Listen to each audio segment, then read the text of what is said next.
talk a little bit about the loneliness epidemic. It's actually an epidemic in the world.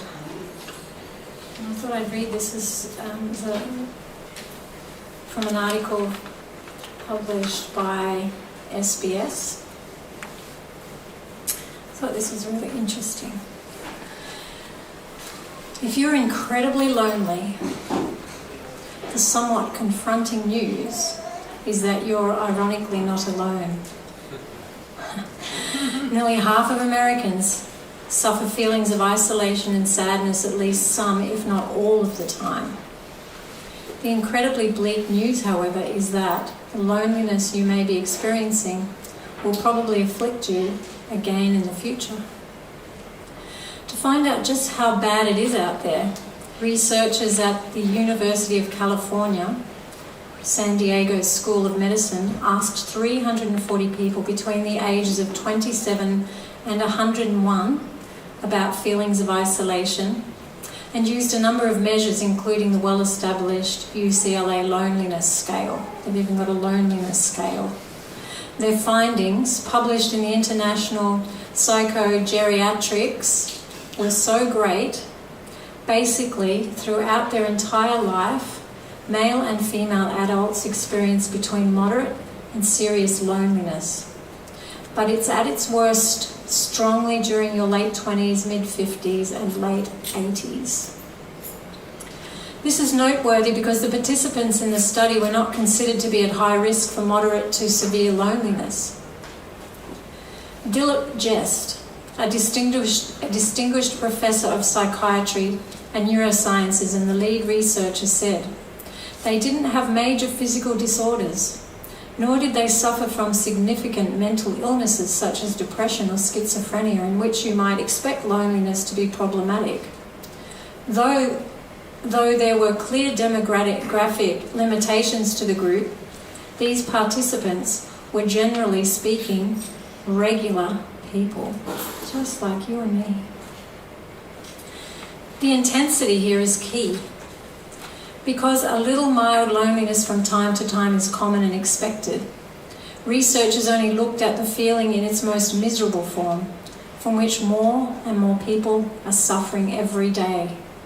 Over the past 50 years, what public health officials have deemed the loneliness epidemic has been rising at an alarming rate, which has a whole slew of negative health effects, both psychological and physiological. On top of feeling incredibly isolated, people who suffer from moderate to intense are more likely to suffer from poor sleep, cardiovascular disease, high blood pressure, reduced immunity, and inflammation. The study does not include what it paints as a silver lining.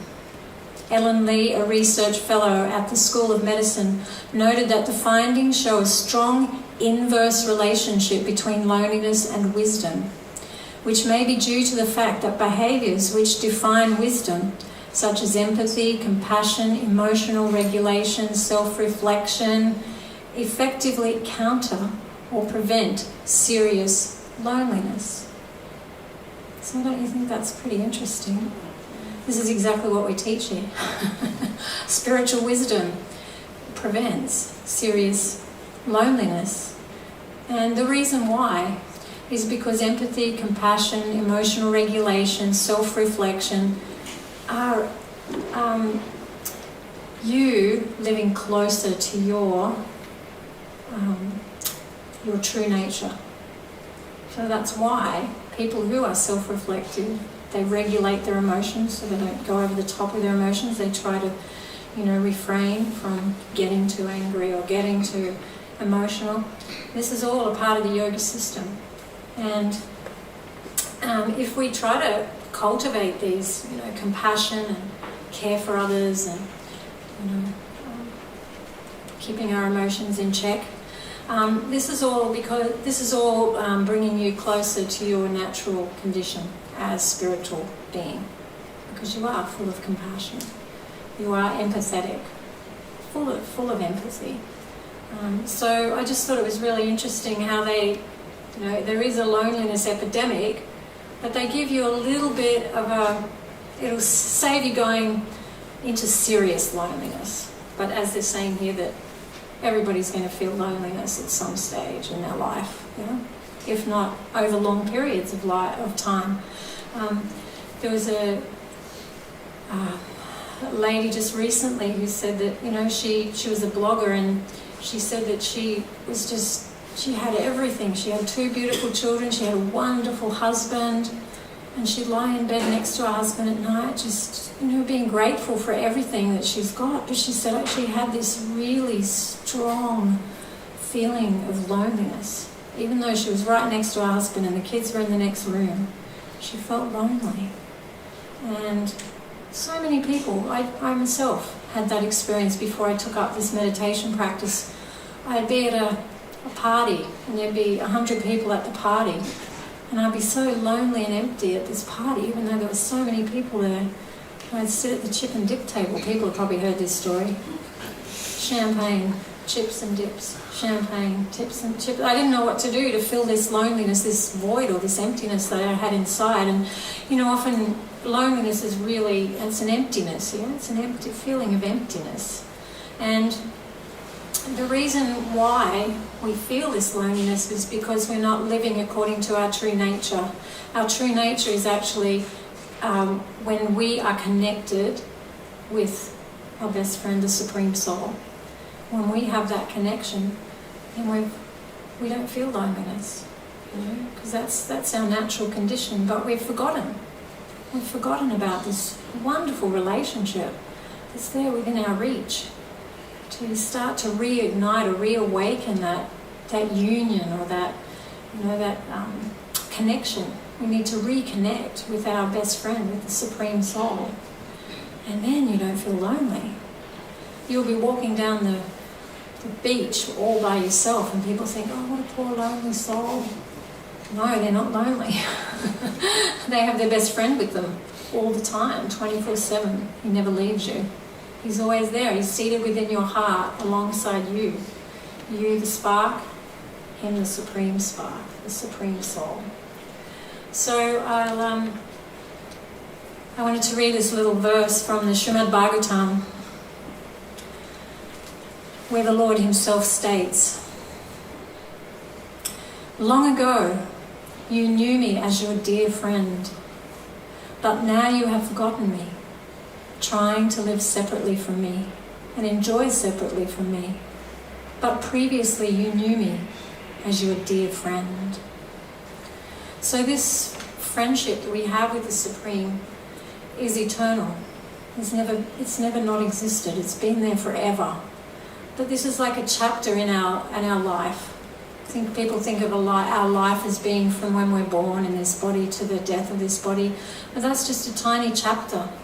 Our life is eternal. Never was there a time when we weren't existing. We're existing. We've been existing eternally. We'll be existing eternally.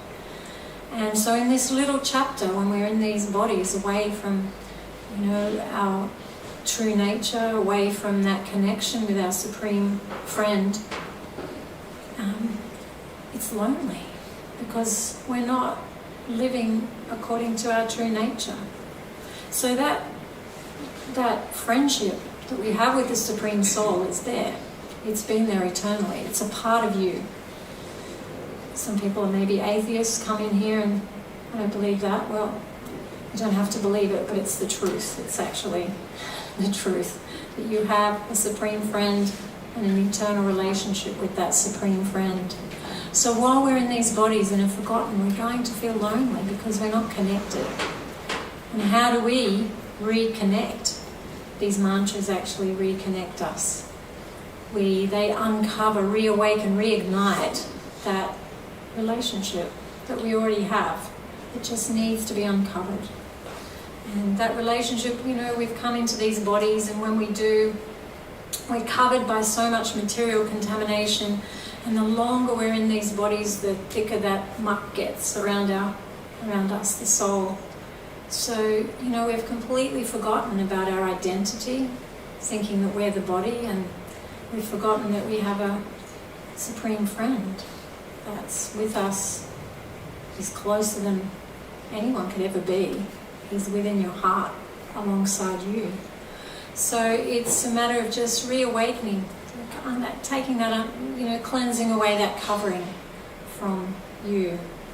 And that will happen through these mantras. These mantras are like a cleansing process. If you have dirty hands, you need to use soap and water to clean them, or your body. You need to take a shower of soap. And this is what we need to cleanse away that material contamination, so that our true nature starts to shine through again, and we start living according to our true nature. And along with that true nature, or the main part of that true nature, is our relationship with the Supreme Soul. And I'll just read a little verse from my spiritual master. This is really beautiful. There's nothing really wrong with experiencing loneliness if you understand the reality is that you are alone. There's no use trying to make believe you're not alone. The best thing is to realize I'm alone, but I don't want to be alone. So loneliness can be a good thing, and it can make you start to think, why am I lonely? I don't really want this in my life. I don't want to feel lonely. The solution to my loneliness is to link myself back up with the Supreme Person. In other words, let your loneliness turn into a spiritual longing for the Supreme Friend. This longing then acts as the drawing force to focus your full attention upon Him. And this is the only way that a person will go to the Supreme. If you want to develop your relationship with the Supreme Person and are interested in spiritual life at all, then you can realize or appreciate that this loneliness is really your lifeline to the Supreme. Because if it's not, and you don't experience loneliness, then this means that you've gone so far away from Him that you really think you're okay here, and that this world is really your home. So we need to turn that loneliness into a spiritual longing for a relationship with our best friend. And, I've been practicing this now for 26 years, and I never stand at the dip and chip table and drink champagne. I haven't done that for 26 years. And I never feel lonely. I don't. I know that my Supreme Friend is there with me wherever I go. I can turn to Him at any time, and it's just a wonderful thing. People sort of have said, they sort of feel sorry for me because I'm on my own, and I go, don't feel sorry for me. I definitely don't feel sorry for myself. I'm quite happy and fulfilled. So it's within the reach of everybody, and as he was saying here, that loneliness can be a good thing. It's not a terrible thing at all. It's something that every single one of us, if we are honest, we all experience on a regular basis. So it's not like it's something you should be, feel bad about. It's something that can help you in spiritual life. It makes you go within and be a bit introspective and start to wonder, why am I lonely, and what's the solution to this loneliness? So I'm going to do some more kirtan now and get rid of that loneliness.